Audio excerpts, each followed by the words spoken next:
Welcome to the LV Home Experts Radio Show every Wednesday at 5 p.m. Pacific Standard Time. If you are just tuning into this channel for the first time, I am Krulsawat with Simply Vegas, your Las Vegas realtor, connecting you to the Las Vegas housing market. I have the one and only, the man of all mans, the gurus of all gurus, Dan French with Guaranteed Rate. What's up, brother? What's up? What's going on? How's everything going with you? Good, man. Just running over here. A lot of traffic on the freeway. Yeah. Yeah, it looked like there was an accident as I was cruising over here, so it was pretty cool. Had to take some alternate routes, but really, yeah, I think too with the weather, or not the weather, but the time change, it's a lot lighter out. I think people are still kind of adjusting to that because, you know, with people still working later. Yeah. Or actually getting out earlier with the light, you know, people still, it's light out and stuff. So I don't know. I think it's just, there's some adjustments there, you know. Were you having a hard time getting up? No, man, I don't ever have a hard time getting up. It's like, I got an alarm if I have to get up. Yeah. But once the sun hits my face, and even if it's just a little bit, really, I'm like, I pop up. I'm like looking around like. So the going backwards 1 hour didn't affect you whatsoever? No. Really? No. I mean, I go to bed, somewhat early, I think, 10 to 11. So at that point I went to bed. What would that be? A little bit later, right? It would be, it's because it goes forward. We went no, you went backwards. So it was 9:30. 9:30. Yeah. So yeah, I went to bed. I mean, I didn't even look at the time when it changed. So Yeah, me neither. I just go to bed and wake up. whenever I feel tired, you know. Yeah. I mean, I probably don't go past 12 though. Mm-hmm. You know, it's just my body. Yeah. It's programmed, you know. Now, I noticed you've been changing your style a little bit lately. What's going on with that, man? I love the blazer you got. Just trying to Looks good on you, look actually. professional. You know what I mean? Look, Trying to look? You do Yeah. look professional. well, you know, you try to live the part too. You know what I mean? You gotta live up to it. You know, we go casual a lot, so Yeah. I've been wearing blazers and stuff at work, and people like it, so I'm continuing to do it. So Yeah, I'm going to start wearing blazers now, too. Are With you? shorts.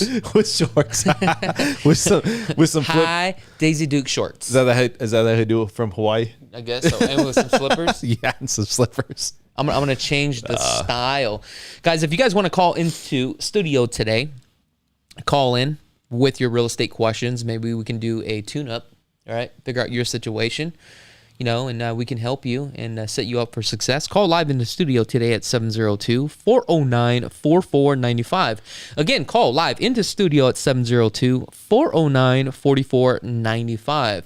So in today's episode, what I want to talk about before you sign anything, right, with a builder, Yep. any type of contract, make sure to get with a realtor. It's so important to hire a realtor in today's market. That happens a lot too, where Yeah.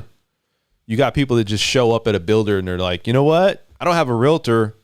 I talked to somebody, Yeah. can't remember who they are, and I'm not sure, you know, but that plays a big part in what really deal you negotiate and how all this unfolds, right? And the reason why I'm bringing up this is because last year what had happened was I had clients and they weren't aware, right, from watching this show. Yeah. You know, they watch the show, they get a lot of content, which is great. I think everybody does, man. Yeah, and which is great, you know. Thinking of that, thinking that they can actually go out and buy a home themselves. Yeah. But what happens is they realize they get under contract. And I think last year, maybe 12 to 15 times, I got a call from clients that were already under contract. And they were asking for my help because they were in a tight bind or in some sort of situation. I see. And this just happened recently where, I'm not going to mention the builder, tied up 15 grand and he needed help. And the crazy thing about it was that this person actually had an agent, okay? And unfortunately, I couldn't help him, okay? So, I mean, it is what it is. But How does that work? So you go down to a builder, they sign the contract, now they have obligation. You know, obviously, if you're coming back and you're asking a realtor, what are your thoughts? Was this a good deal or not? Sometimes it's not. Yeah. No realtor is going to want to give that advice, especially. Why would they? You know what I'm saying? Exactly. I mean, it's gotten past that point, right? Yeah, exactly. It's like you're asking for help when you should have asked for help earlier. It's so important to hire a realtor that knows what they are doing, especially in that niche, because when it comes to real estate, there's so many different niches. I mean, you got commercial, and when you look at the commercial sector, you got apartment buildings, you got triple net lease. I mean, when it comes to residential, you got flipping properties, investment deals.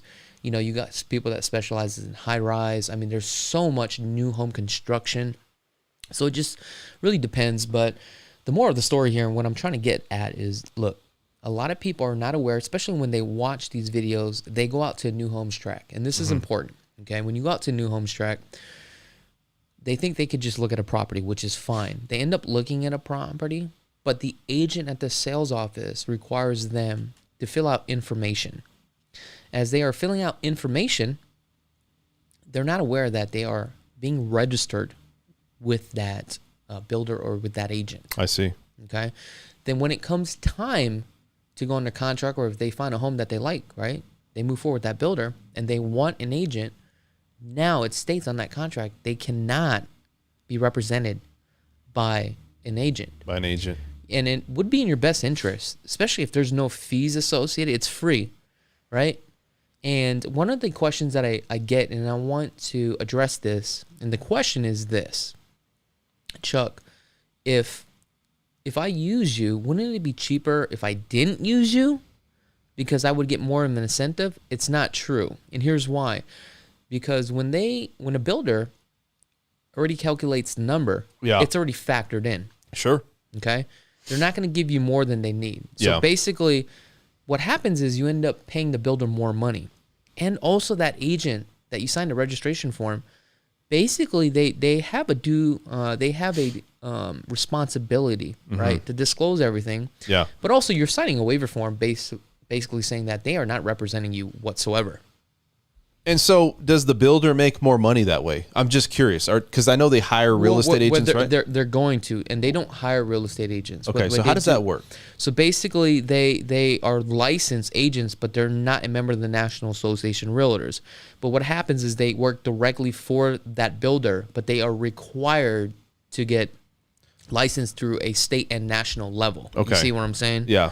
So they work directly for that builder. I see. And whatever that commission split between that builder, that's what they're getting. But also some of these builders will give them incentives if they are representing both sides of the party. So explain though, because when I'm driving down the road and I hear realtor versus licensee or whatever it is, what does that give you as far as a realtor if you're classified as a realtor? Like, what is that? Like, so that's a good point. So this is how it works. If you want to sell real estate, right, the first thing that you must do is become a licensed real estate agent, okay? You take 2 tests, one at a national level and one at a state level, right? So now that you take this test, so now you are licensed to sell. Now, most licensed real estate agents, right, will become a member of the National Association of Realtors.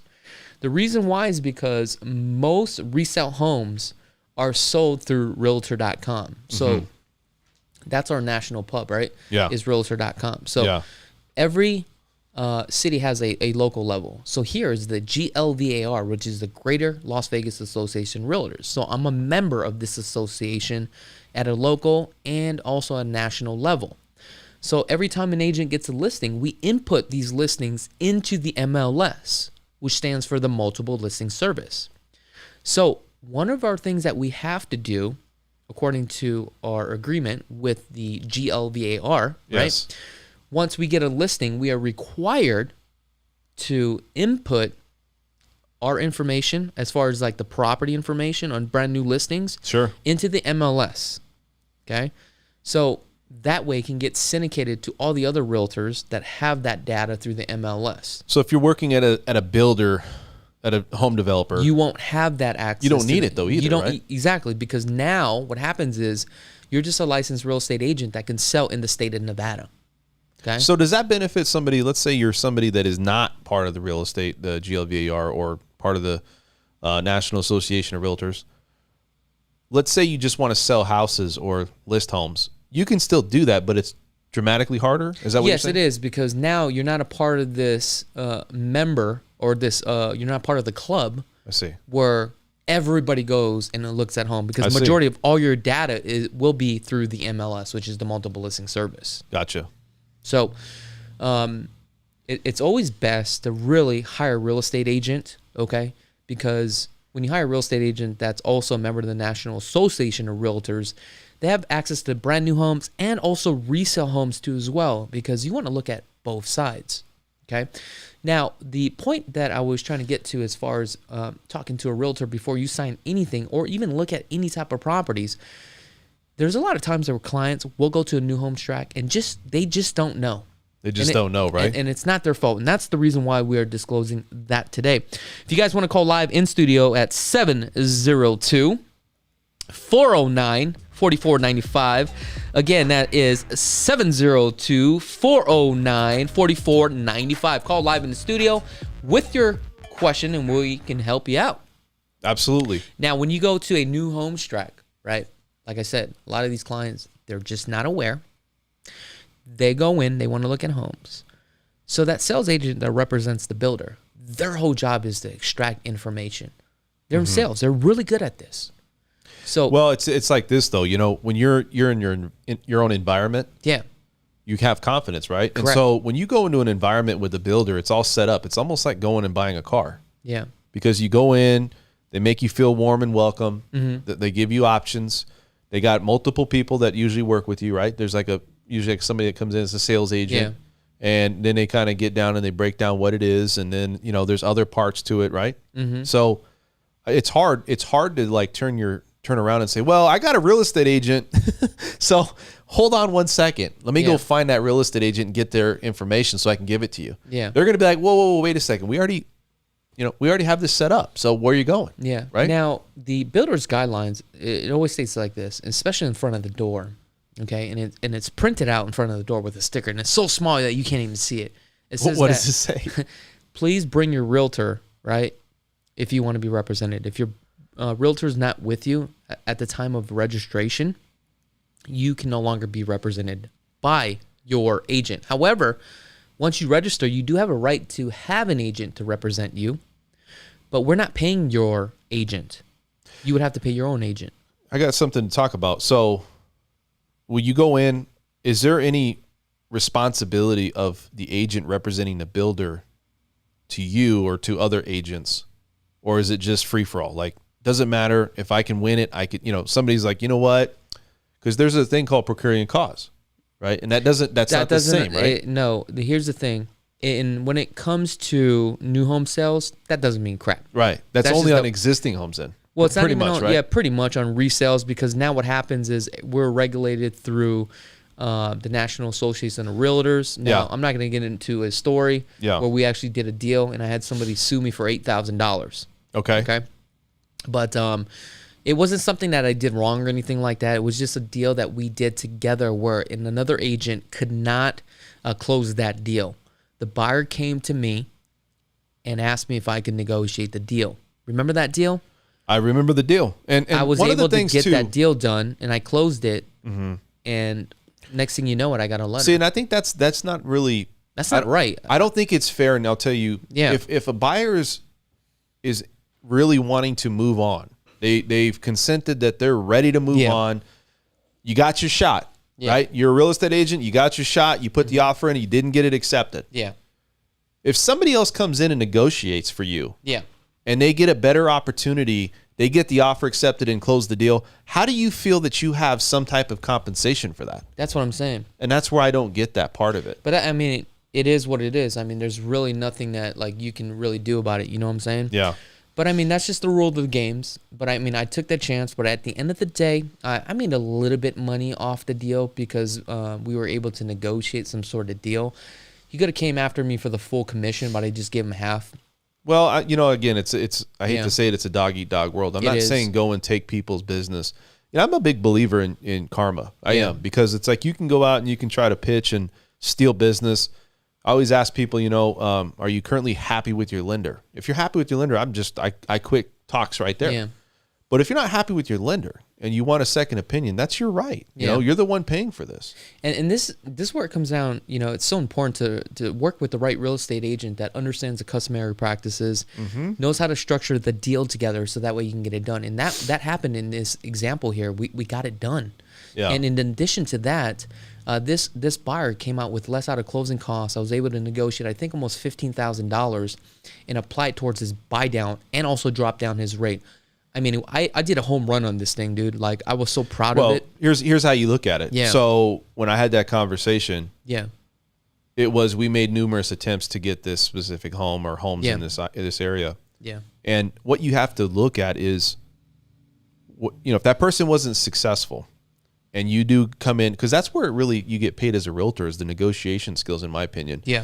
You got to know what's happening on the other side. Oh yeah, for sure. And if something does get completed where you couldn't get the job done, I just don't feel how you can say, you know what, that's part of my commission too. I understand you started the client. I understand it's a working client that you created, right? Yeah. But at the end of the day, did you get the offer accepted? And that's something that holds weight.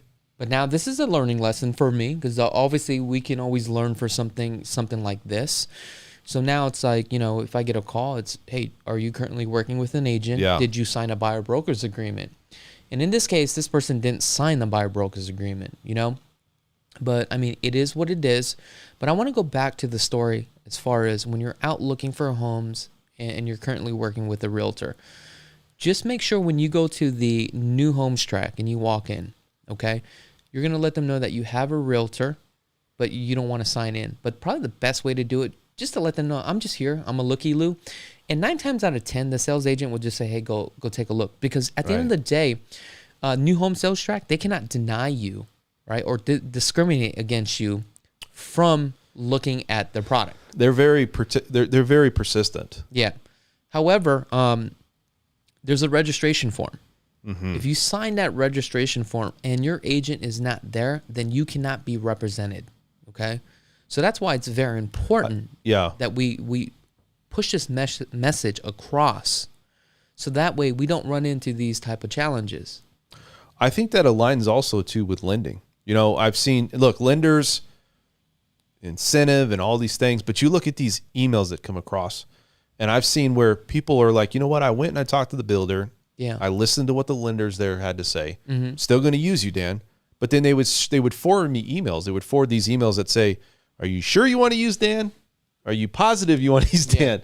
You're giving away all this, right? And it's like, well, at the end of the day, everybody's trying to make money. Let's just call it what it is. We're all trying to make a living. But from a builder's perspective, they really have all the control.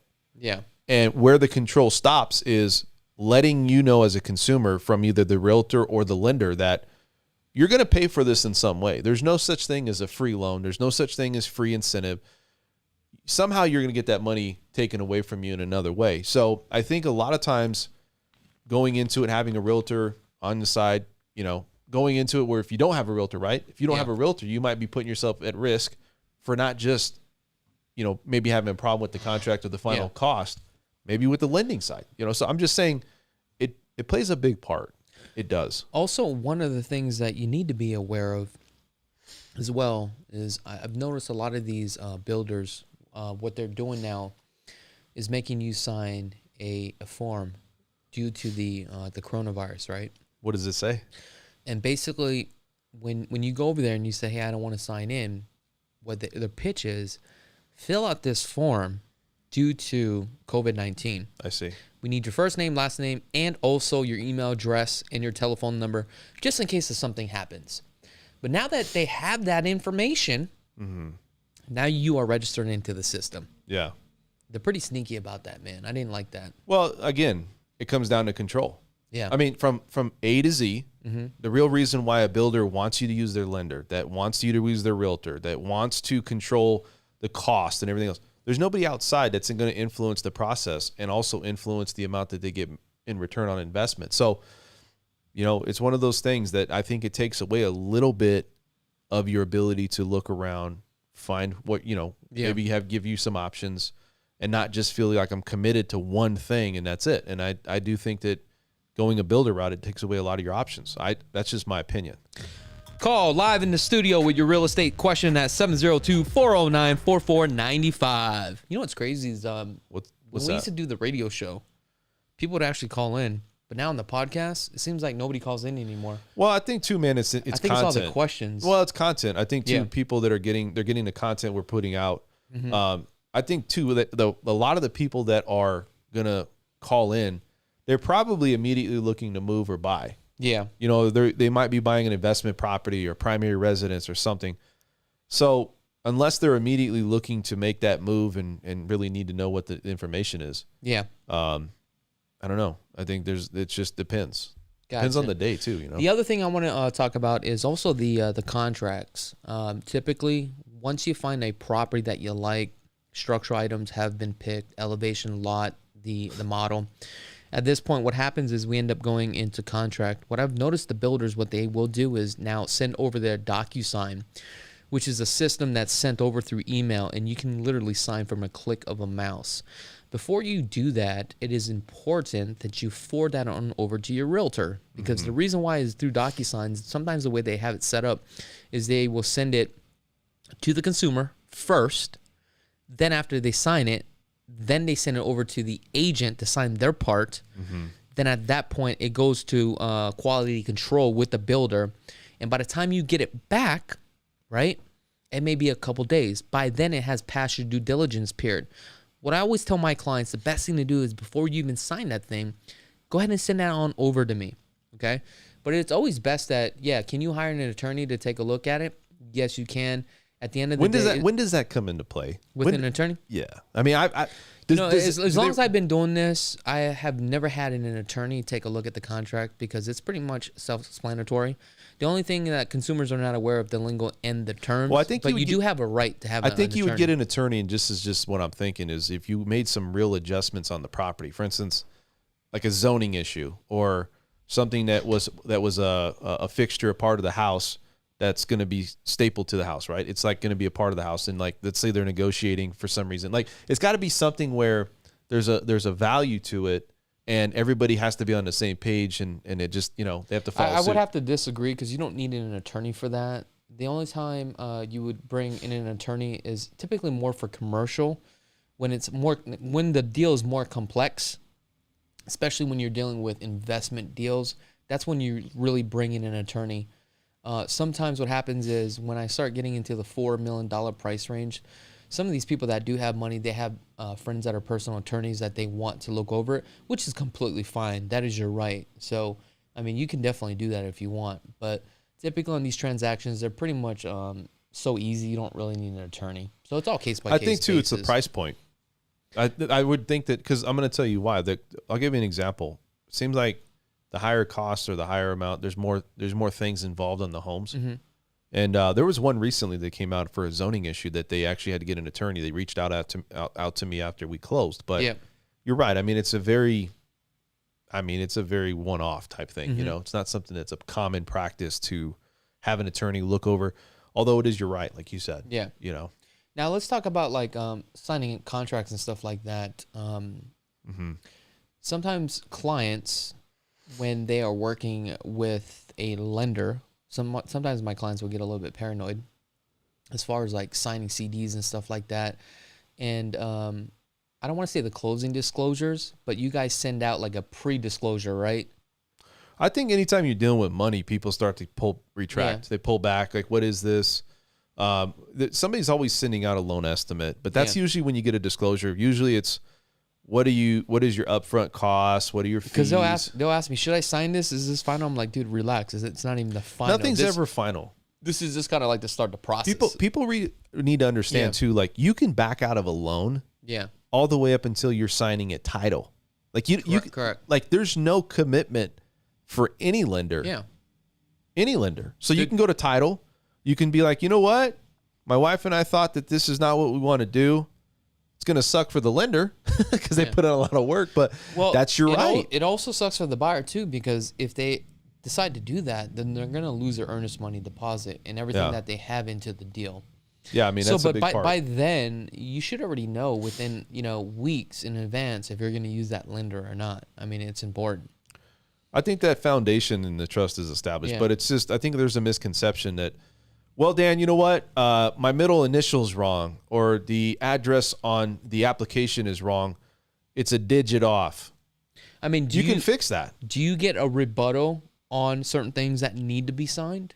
I do. I think everybody has a different level too. It's about how thorough they are in life, maybe, or how detailed they want to be. Mm-hmm. And it is important. I mean, when you go to title and you have a deed, that deed has to match exactly what it says on the contract. Yeah. And also on the application. So it's important. But can we make those adjustments in the process and pivot and get things in place for closing? Absolutely. It's never going to be a question. So, I mean, we get that a lot, actually. If you guys want to call live in the studio with your real estate question or financing question, 702-409-4495. My mouth was very wet. Dude, you're blinging a lot of gold today, man. Not really. I see. Well, every time I look over at you, I'm getting some shine over there. Like it's like reflecting off the sun. Bling, bling, bling. I kind of go in and out with my jewelry. I want to see that. Let's see that wallet real quick. Can I just take a quick peek, man? Because I'm looking at it like that. Let me see that thing, dude. I gotta see. Can I hold it? Well, yeah, you can. No, can I really hold it and put my fingers and my oils and stuff on it? Oh no, not your oils. Let me show the audience. Oh wow! I have a new word. It's called bougie boy. Let me say this. So is that's pure gold? Not pure, but I mean, no, it's not gold. What is it, man? Basically, this is just the chain is though, right? No, the one on your neck. Oh yeah. I thought you were talking about this wallet. No. I just like the wallet, dude. Yeah. I worked my ass off for this wallet. What kind of wallet is that? Versace. Versace. Oh, somebody brought it up. Versace. Oh, Versace. Dang, he was quick with that. But I did get something that was pretty cool. Let me show you this right here. I'm changing my style a little bit. Look at this. Oh. You like the chain? Hey, you know what it is too, man? Vegas is notorious now for people popping wallets. Oh, so really? That's hooked up to your wallet, right? No. Just fighting. No, it's not. Is that in case somebody gets out of line, you could just wrap it around their neck? Yeah, I'll choke them out with it. You're not going to buy this house? I'm going to choke you out with it. That's what we're Say yes. Sign here. Yeah. Just fighting. It's amazing how like a lot of clients don't read anything and they just sign stuff. I think that's a lot of people. Yeah, Let's ask yourself this question. Yeah. How many people really read their CCNRs? You know what's crazy? I've never read a CC. See what I'm saying? Even Dude, on my you get a personal book, stuff. it's like this. Yeah. And it's like, all right, how far did you get? I got to the first page and that was it. Well, let me clarify. There's a couple things that I do look. I just go to the table of content and I just take a look at the periodic fees, right? Yeah. And see if there's any future assessments. Yeah. Then I always take a look to see if the HOAs allow rental properties. That's how I really look at. So I got one thing, man. Rules are pretty much all the same. Did you get chains for the team? Not yet. Okay. You got to earn it, guys. You got to earn it. We just don't give out free chains, man. You got to earn it. Man, come on, man. I want a chain. I want to rock a chain. You don't got a chain for me to rock? You want to know what to do with yourself. Oh yeah, I'd be walking down. I make sure that thing is like flapping as I'm walking. You know, like Yeah. you know, it's like on the side. I'd be like pushing it out so people can see it. Just like, So I want to get right into the financing, Dan. you want to get into this, huh? I want to get right into this. All right, man. What do you got for us for financing? All right, so let's talk about the financing part. So, you know, with the whole meeting today, the Fed's fund meeting came out today, and they were looking at the benchmark interest rate. And benchmark interest rate plays a huge part in what's happening around the world, right? Or around the country, you would say, not the world. But for us, because you got this meeting is about, can we raise rates, right? And can we change the amount of interest that banks lend over a night period from bank to bank? Yeah. So when you have withdrawals and you have deposits, you have banks, if they have an overage of that, they can lend to each other. Okay. The Fed comes in and they dictate what that percentage is going to be. Yeah. So back in March of 2020, when the whole pandemic happened, everybody started, or the Fed said, you know what, we're going to have a percentage between 0 and 25%. So since then, it's been right around zero, hovering right around 0% benchmark rate. Now, Yeah. it's different from the Fed's fund rate, but it aligns itself somewhat with it. We talked about the Fed's fund rate is a short-term bond, right? Yeah. It dictates what you're getting for interest off of car loans, student loans, what else? Personal loans, Yeah. credit cards. Credit cards are volatile, by the way, for the most part too. So it does play a part in that. So the Fed's fund rate, really, when they raise that, it's based upon what the economy's doing. And so they had this meeting today to say, you know, are we going to have a rate hike? Are these things going to take place? And, you know, they decided not to. They decided to keep it where it's at. They're looking at inflation possibly staying right around that 2%. They think inflation is going to be around 2.4% this year. They're looking at it going into 2022, about 2.1%. And then they're looking at it hovering in 2023 about, I'm going to say I think it's a little bit over 2%. So that 2% barometer is always going to be out there. Okay. And so that's a big thing with mortgage rates. Now, when you look at the gross domestic product that's going on this year, they're looking at 6% is what they're looking at. So it's a lot of information. Yeah. So get to your point. I mean, what does all this mean? This is confusing to the average person. Okay. So I'm confused. Let's just kind of understand or put it in more simple terms here. So what the Fed is ultimately doing is they're trying to drive the economy by using the stimulus. If you look back at the last Fed's fund meeting. But also get money back too as well. Yeah, the yield on the bond has gone up. You got inflation concerns because we are going into inflation even higher than what it is. We have that new $1.9 trillion. I think it's trillion. Is it trillion? Yeah, 1.9 trillion. Trillion, right? But I heard only 9% of it is going towards the coronavirus, right? It is. And That's crazy. But they're doing this to stimulate the economy. The reason they're not raising rates, the reason why they're doing Operation Twist, right? Which is they're taking their thoughts on that the short-term bond can actually flex a little bit and it can go up a little bit. They're focusing more on the long-term bonds, right? Mortgages and things like that. So when you look at what the economy is doing, our unemployment is still at like 4.5%. This is what they said by year 2022 or 2023. They're saying that it's going to be 2 years from now, I believe. It's 3.5%. So they're trying to slowly bring the economy back. Mm-hmm. But all of these things are, it's like a puppet. You're pulling strings. One could be to stimulate the economy for businesses so they can, maybe take on loans and pay their employees and take on business loans and things like that. So all of these things we're seeing, it's uncharted waters because we're talking about a pandemic.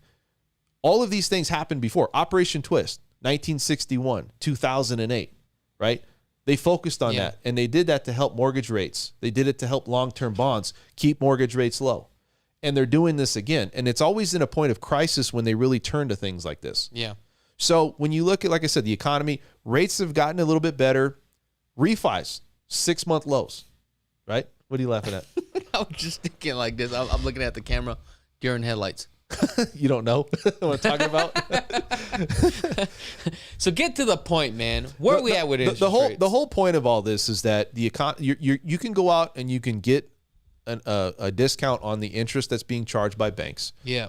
The Fed is going to continue to do whatever they need to do to stimulate the economy. Yeah. They're in uncharted waters. Okay. And with this pandemic and all these things happening, I don't know. I think it's like you look at the economy as a whole, it's going to be a very slow process. This is going to be a 2-year process. This is not going to be an overnight, I told third quarter maybe. No, this is going to be, from what they're saying, a very slow process to get back to normal. They were thinking, the Fed meets 8 times a year for the most part. Yeah. When they were talking about raising the Fed's fund rate or rate hike, may not consider doing that. And it's because they don't see enough data that the economy's doing better. So in a nutshell, if you're out there, if you're putting your money into CDs or savings accounts, you're not going to make a ton of money off that. But if you do go out and you buy, if you're getting a car loan, or if you're getting student loans or you're getting credit cards, they're trying to stimulate the economy. It's needed at this point to get the economy back on track and people back to work. So what you are saying, the Feds pretty much play a role with a fine balance between inflation, correct? Yes. And also raising rates. It's a balance. It's a balancing act, because if you go one side too far, all of a sudden it takes that pendulum and it makes one offset. Yeah. And so they look at sectors. Yeah. And when they see the sector of whatever sector is needed, they can pull that puppet string, if you want to call it. Yeah. By either, putting or retracting money or circulation of money into the economy. Yeah. They can also keep on how much the banks will lend to each other on an overnight basis, Fed's fund rate. Yeah. And that percentage is roughly at 0. As long as they keep that going, the economy is kind of at a slow process going up. And I don't foresee that changing until they start to see more signs of people back to work. They feel like it's going to be a full recovery. Again, pandemic, whole economies are shut down. We got a lot of, states are coming back. Yeah. We're at 50% capacity here in Las Vegas. Hopefully we'll be at 100 soon. And so once these things start to get back in place, then we're going to have more of a normal market. But again, the Fed has figured out how to make this whole engine work. So now the question I have for you is that what was the last interest rate that you locked a client in? My last interest rate was in the low 3s. It was 3 1/8. So that's 3.125. Why? Because rates have been going up. I was telling you about the refinance. We're at 6-year lows. Now, rates have gotten better. So the bond market has gotten a little bit better, because that's what they gauge it off of over the last few days. So we might see refinance coming back, but you have to look at refinances are solely about... Dan, let me cut you off here, okay? We got a caller. Yeah, we got a caller, baby. Who are we talking to? Hi, this is Anna. Anna, what's going on? Where are you from? I'm from Las Vegas. I live in Mountain's Edge. Oh, nice. I love Mountain's Edge. What's going on, Anna? Okay, I have a question. Better not be a hard one. Oh, gosh. It's been one for me. Okay, we bought a house from Lennar 2 years ago. Okay. And 2 years later, I'm still waiting to get warped walls fixed, dipped floors fixed, a lot of things fixed. And I've been watching a lot of things and reading up on a lot of things. And a lot of people are saying, don't get an attorney, just be patient, because Lennar has a lot of money. All they have to do is not do anything. That is true to a certain point, but also there was a part that you signed on the contract where it does state that if there's a problem that you guys are going to litigate through a third-party company. So you couldn't technically hire an attorney and go to court. You would have to go through a third party through mediation. Now, there is a settlement fund that they do have out here for contractors. If there's a dispute between a builder and a client, and there's actually something wrong with the property, there's a settlement fund that you can actually get. However, I don't know if your property would qualify for something like that. That's where you would actually have to hire an attorney. But the first thing I would actually do is contact management. Now, they do have a department, which is like quality control, that handles all that. So now the question is, did you actually go through the whole proper chain of command? Yes, I have. And they keep switching up different people to come over and manage the contractors that come out. Yeah. And that's a whole different problem right there. Like I had a problem with my smart system. So they sent out an electrician. And the electrician told me that it was my optical delusion. Hmm. Oh, wow. Right? Mm-hmm. Well, so why would you tell somebody that? Right. I either deal with contractors that are incredibly rude to me. Yeah. It's an optical delusion, or they can't speak English and they can't promise me that somebody comes to my house that doesn't understand because even my cupboards in my kitchen are all messed up. Yeah. So when they send out the carpenters to fix it and I'm trying to tell them what's going on, I have to pick up my phone and try to translate it because that's the only way I can speak to them. Yeah, if I was in your situation, the thing I would do is find out who is a service manager for that track and hold that service manager accountable. And that's the best way to do it. Unfortunately, you're going to have to micromanage the whole process. But if you want something done, that's the way you got to get it done. I've been doing that for 2 years, honey. Oh, really? And when I talk to them, then they send somebody else out. And then this is what's been going on for the last 2 years. When I talk to the manager, he says somebody else out, and then they start a whole new process with somebody coming out to look at what's wrong. Okay, I'll get back to you. At this time, somebody's going to come over and they'll not show up. So I'll waste days waiting for somebody to show without a call, without a text, without even a Yeah. And I get nothing done for 2 years straight. Oh my gosh. I'm almost to where I haven't been able to move into my house, and I kind of want to leave. Oh, what is wrong with your house exactly? So what I've been dealing with is 8 of my walls are warped. Mm-hmm. Where you see that, so they have to take those down and redo those. I have the floor in my living room and in another room to where it dips. So you walk and you take like a good dip. And so that process is somebody has to come out to pull back the rug. Somebody else has to come out to fix the rug, and then back and forth. So, and then I have painting issues. I have cupboard issues. I have one part to where my cupboards upstairs doesn't touch the wall. Yeah. And at that time, the project manager told me, well, if you just wait a minute, the wood will grow. We don't need to touch it. All you got to do is just water it? I'm standing next to my husband. I'm like, did he just say that to me? The wood's going to grow. What is going on right now? And this is like right before the pandemic. So it's like one thing after another. I'm like, you're kidding me. I'm not even out of my boxes. So I'm like, okay, do I want to go? Which is really sad because it's a really cute, small, gated community. Yeah. Neighbors are great. I'm so frustrated with my home. All right, and this is what you're going to do, okay? I don't know if you have my email address, but I'm going to hook you up. I'm going to show you how to get this thing resolved. At the end of the show, just go ahead and send me an email. What I need is first name, last name, okay? And also I need your property address. I'm going to connect you to the right people. We'll get this thing resolved for you, okay? You are fantastic. All right, thank you so much for the call, and you have a blessed day, ma'am. Thank you so much. Have a good day, guys. Bye. Thank you. All right. That was a great call. I feel so good. We got a call, but we're going to help her out. We'll get more calls. So here's the thing. When you're in a situation like that, unfortunately with the builders, once they're done building your home, right, they don't even want to deal with it. No. So what they do is keep pushing or kicking the can down the road. They're doing so much. Like, let me say this. I'm not saying they're doing so much where we're letting them off the hook. Yeah.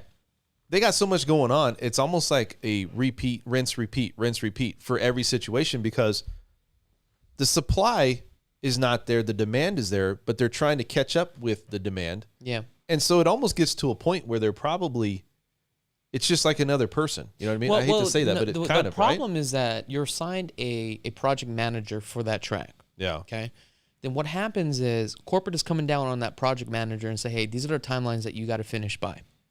Also, they have timelines with the county inspectors. The problem where it lies is that you have all these subcontractors, and you have to line up all these subcontractors. And also the subcontractors, they're not getting paid by the hour. It's all piecework. Yeah. So they're slapping it together. But this tells me in her situation, she probably did not hire a licensed home inspector that specializes in new home construction. This is why it's so important that you do hire a new home Do they promote construction. that when you go get when you go sign up for a house? They don't promote that. They don't, because what happens is even the superintendent frowns upon it. Even the quality control manager, right, the customer service department, they don't want to deal with it, because now what you did was add a laundry list of additional items. It pushes the timeline back to close, and it pushes all their departments back. It's all about revenue. I mean, you're pushing units, Yeah. you're pushing product, and the reality is they're doing it because they probably have timelines, like you said. Yeah. And if something falls through the cracks, they'll live with it. You Yeah. know, at that point, you Correct. know. And so that's why getting somebody like you, right? Now, here's the thing. Huh. Can this actually be done and be fixed? Yes, it can, but there's a proper chain of command that she can follow the guidelines and go up the corporate ladder to actually get this thing done. So there's a game that you have to play, but now you got to play their game, and you got to hold them accountable. Who do you go for something like that? What do you mean? Like, okay, so I'm in a position. I've closed on my house. Let's say you. I mean, who's going to take your call? Like, is it going to be, obviously a developing manager? So basically what happens, there's different titles from one community to another. Okay. So once a home has closed, then you may be assigned a quality control manager. I see. Or customer service manager. Then that's the department that you reach out to. Then you go up the chain of command. And who runs that track, you hold that person accountable. As you're accumulating emails after emails, then what happens is you go one step above that. Okay? Let's say you file a complaint, though, right? I mean, what actions can you take? I mean, anybody can get an attorney and be like, well, but what actions do you take if the product's finished and you think that, okay, we're good, we've moved in, and all of a sudden something happens? Does it happen all the time? Probably not, but it happens. Can the client really get those things fixed? Yes, you can, because here's the thing. The builder doesn't want a bad representation, right? Got it. Against their home, because the last thing you want to do is for somebody to go online and put a bad review. Yeah. Like, or if you're an owner of a business, why would you work your ass off from, start to ending to the last part where you don't finish strong? Now you get a bad review.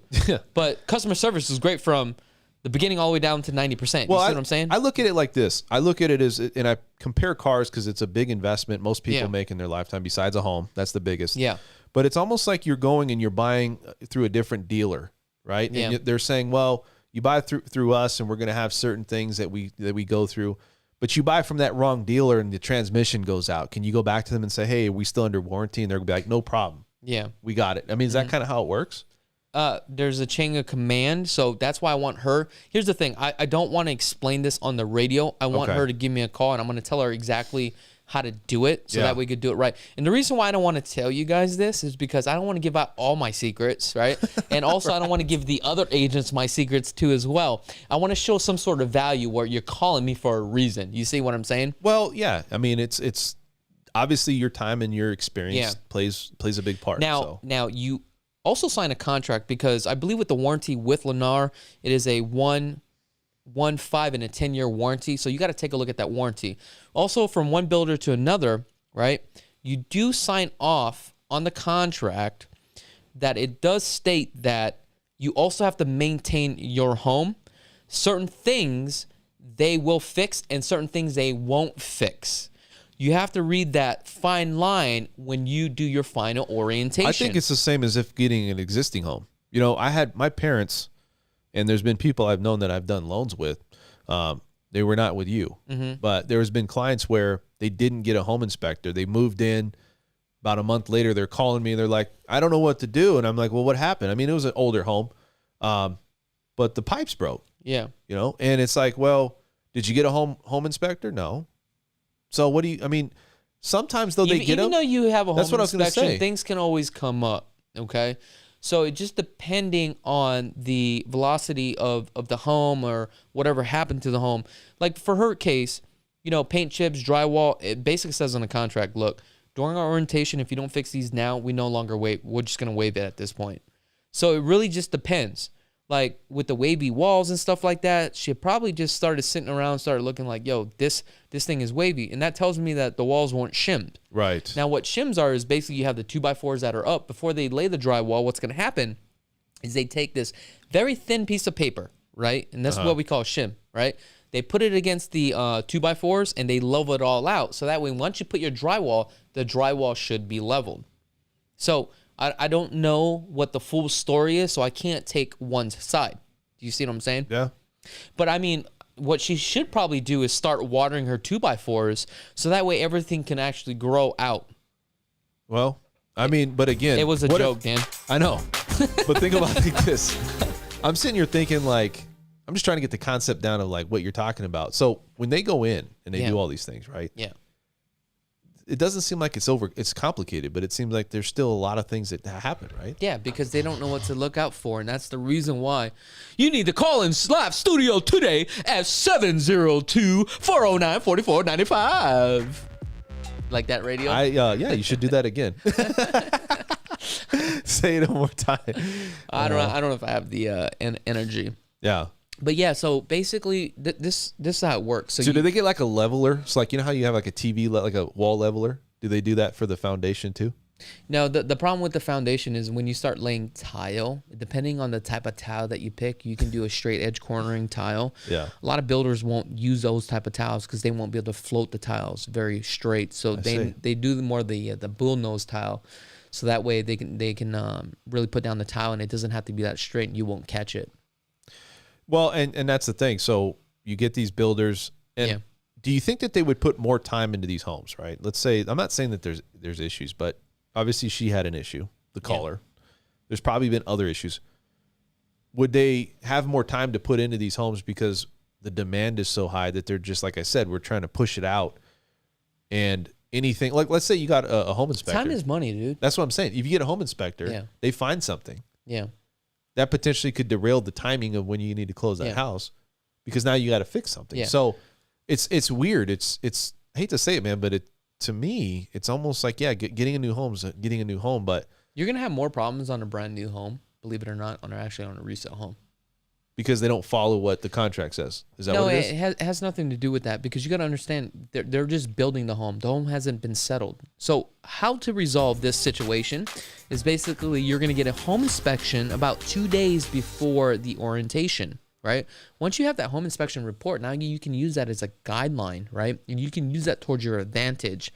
Now, during the orientation, this is where you have the sales rep or the project manager walks you through the property of their product and they show you the bones of the home, how all the features work. Yeah. Some project managers won't tell you during this time period, this is where you pick apart the home.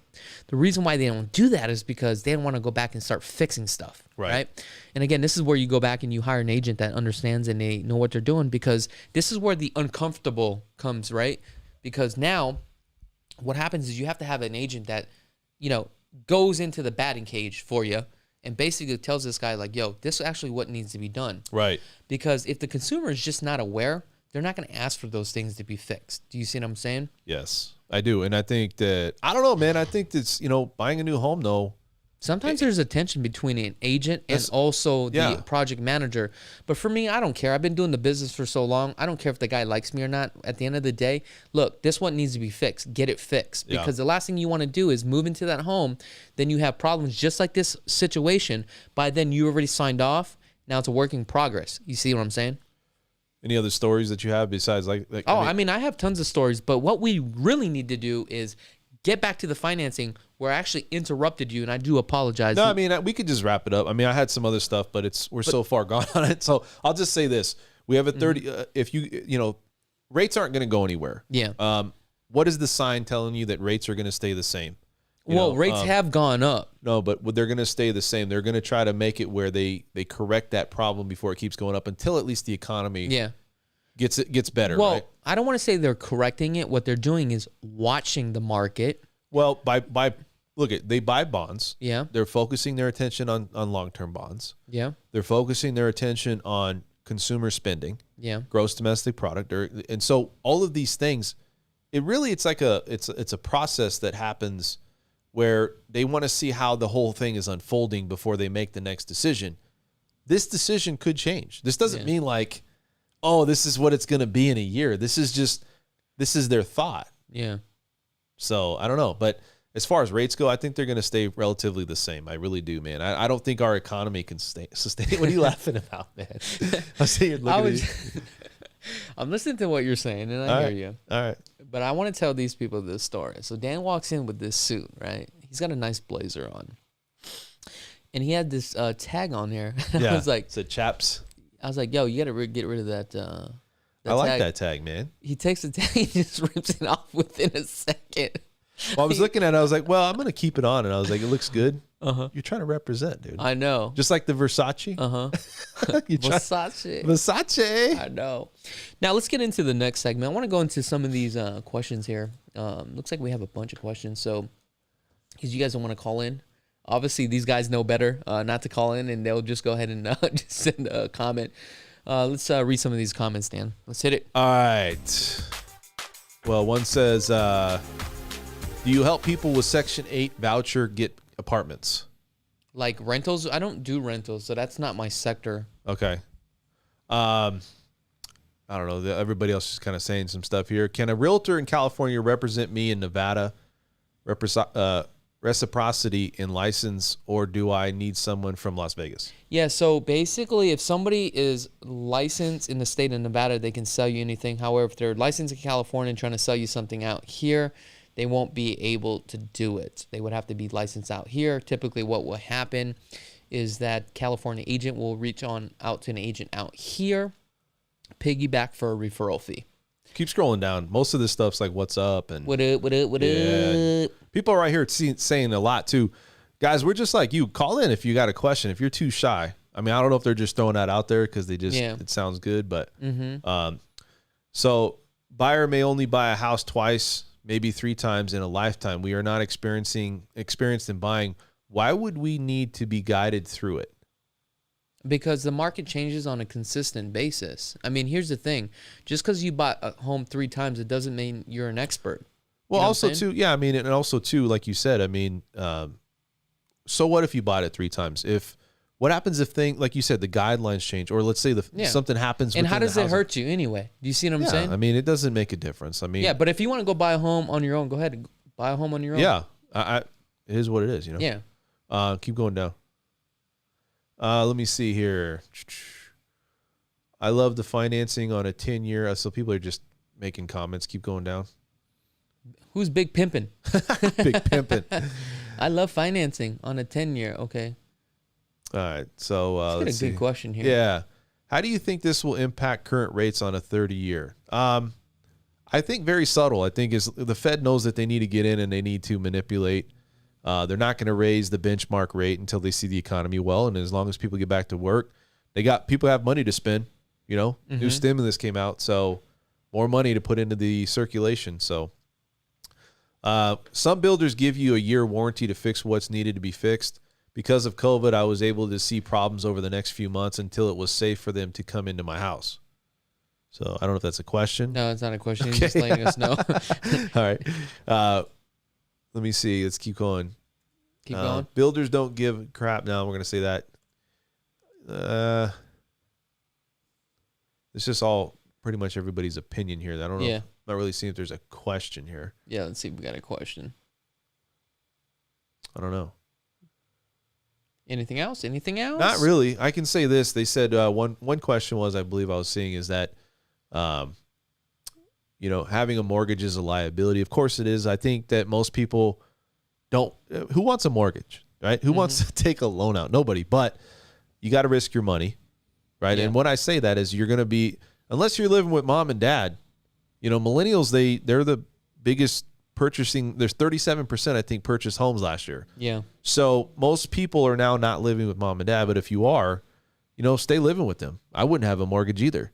But if you're somebody that's a family that is on their own, I mean, if you're renting, great. Maybe your lifestyle requires that. But if you're somebody that's looking for a house, getting a mortgage could be a way for you to maybe make some money. I hate to say that, but it's the truth, because housing prices are going up, equity's going up. So I don't know. It's a risk, right? Wow, look at a this. Risk. I tried writing a review on him or her company online, and he threatened to sue me.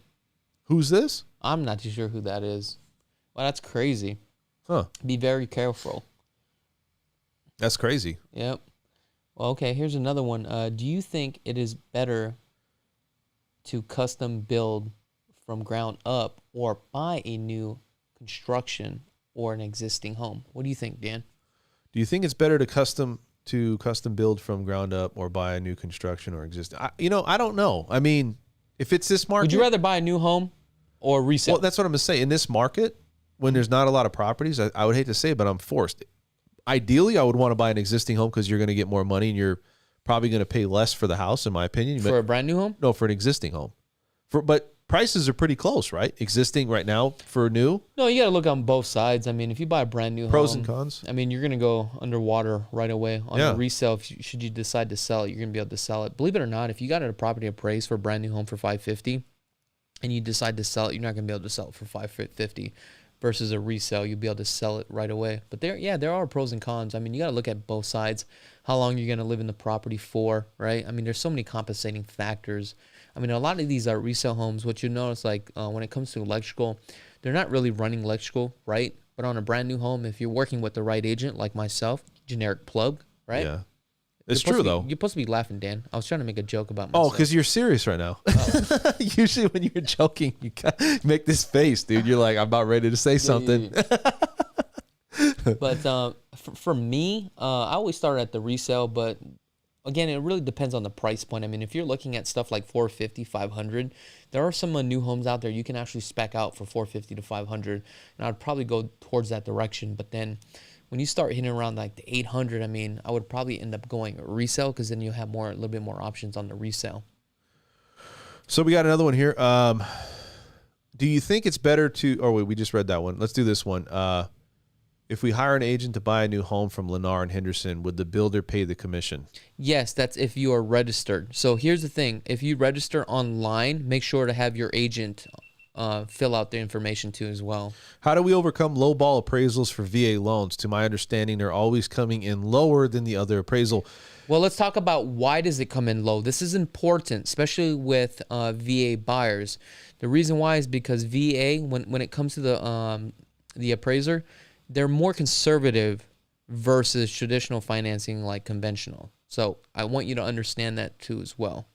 Yeah, and to overcome it, there's not really a way to overcome it. The problem is... Yeah, it is. Well, I'm going to explain. The appraisal is going to come back based upon the VA appraiser and the VA department. And like you said, they're more conservative. Yeah. They run their own ship. Exactly. They're not the same thing from FHA, exactly, or FHA. I mean, FHA or conventional. So you're 100% right. You're not going to overcome it. And the reality is they're trying to save themselves too. You have to realize that appraisers are on a rotation. Yeah. They get hired as a VA appraiser. They get hired as maybe like an appraiser that does conventional loans or whatever. So they go on rotation. If they get enough situations where they have issues where they can't justify the values, it's based upon one's opinion. But if they have issues, they could be voted off that list. Just same as a VA appraiser. If they're not doing their job and writing on VA guidelines, then they might have an issue. Yeah. So how do you get it to appraise? Well, you don't. I think what it is you have to, and this comes down to negotiation. If you're an agent out there and you know you got a VA buyer and you know the fact that some VA buyers might not have money. Could you spiff them? Well, spiff them. What do you mean by spiffing them? Give them money? No, dude. Why not? It's against the rules, man. It's illegal. It is illegal. So let me say this, though. If you go into it and you have an agent saying, look, this is a VA buyer, that everybody knows when you accept this offer, when you talk about if you're experienced on the selling side as a realtor, it's going to be more of a conservative, maybe. Yeah. There's no VA buyer that's going to be like, well, I mean, there could, but I'm going to spend $10,000 or $15,000 above. Usually the foundation is set up front so that that question doesn't have to come up at the end, in my opinion. But if it did come up, what I've seen usually is that people are willing to drop a little bit in the price. Maybe not in this market, but in other markets. Yeah. For the most part, they're willing to either meet halfway or they drop because the bank is not going to give more than what the value of the home is. Now, what I do for my VA buyers or any of my buyers, knowing that the property may not appraise, what I do is actually meet the appraiser out there. So I contact the listing agent and let them know to have them contact me as soon as the appraiser has contacted them. So that way I know when they're going to be out there. Then what I do is I collect the data and I bring my own data to that appraiser, right? So as they're appraising the property, I'm having a That's setting the foundation. I'm having a full conversation with this appraiser, and I'm showing them and I'm justifying them why is this property worth what we are offering. And that really helps out the buyer, but also helps out the seller too as well. So I've done deals like this multiple times. Now, if the home is only worth $450 and you're submitting at $500,000, then you're crazy. That ain't gonna work. Now, if it's about $5 to $10 above, I can normally get that thing appraised, or maybe appraised for $5,000 more, or let's just say it doesn't appraise. At least I got it to appraise where it's only a few $1,000s, where I know the seller's going to drop the price.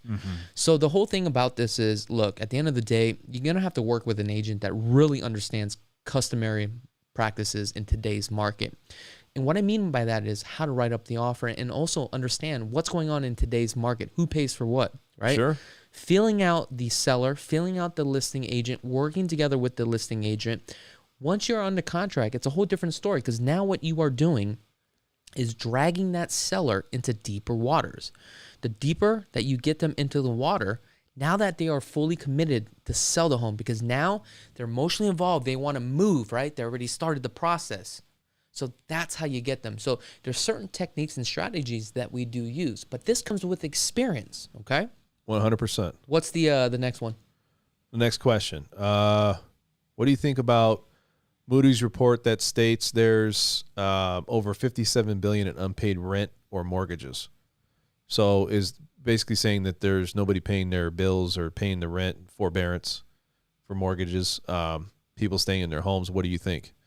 I mean, I don't know. I mean, if it depends. I think there's going to be programs out there where, look, it's going to be like the same situation, short sales, but we're not going to have a bunch. I mean, that's not that many. I mean, our population is what, like 360 million? Like, come on. I think, too, it's almost like, you know, you put yourself in that position. Like, if you look at 2006, 7, and 8, I don't think many people knew what was happening. Yeah. But I think the Fed and people that were, like, the banks were bailed out, a lot of these companies were bailed out. The people suffered, right? Yeah. And maybe they learned the fact that you can't just kick people out. I'm not saying that it's right for them to stay there, but there's got to be something. If it do you think it's ever going to go back to where it's short sale city like that, where it's like our whole, what was it? How many homes were? 18,000 homes currently on the market during that time period. 18,000. Isn't that crazy? I know. And there's like, what, 3,000 now? Less than 3,000. Less than 3,000. So just think about the amount of homes. And there was less people moving here. There was less people traveling, maybe a little bit less, but I mean, the demand, it seems like, especially now with all the things going on outside in California and the regulations and the taxes and the things that they're trying to tax on businesses and the state tax and the, it just seems that, I don't know. It just seems that there's no way that I wouldn't think that they would have those people leave or push them out of their homes, because I think it would create even more of an issue, right? Yeah. Now let's finish up this show. So whenever you guys got some free time, don't forget to visit lvhomeexperts.com. It's a great website to get started. You can see all the homes that are just listed. You can definitely customize your home search any way that you want. We break it all down, all the information that you need for all the properties located here in the Las Vegas market. Now, also, before you even get started looking at homes, don't forget to visit this financing part right here with Dan French with Guaranteed Rate. This is where you're going to go ahead and click this button. Here we go. And we're going to get started with Dan. This is where you're going to start your financing, because, look, this is so important. You got to know exactly how much you're qualified before even you start looking for homes, believe it or not. You got to lay down that foundation, guys, right? As you would say, mortgage reevaluation, or what do you call it? Mortgage tune-up. Tune-up. Oil change. Oil change. Want an oil change? That's right. Get your oil. I'm getting all tied up. But anyway, guys, thank you so much for tuning in. I'm Chakits Krulsawat with Simply Vegas. Until next week, Wednesday at 5 Pacific Standard Time. That's right, 5 Pacific Standard Time. What show is it called? lvhomeexperts.com. And also, that's the website too as well. Guys, thank you so much for tuning in. If you guys have not had a chance to subscribe to this channel, go ahead and click that subscribe button. And also, don't forget our show every Saturday at 11 a.m. This is where we talk about everything Las Vegas. Until next time, everybody, peace, and we are out.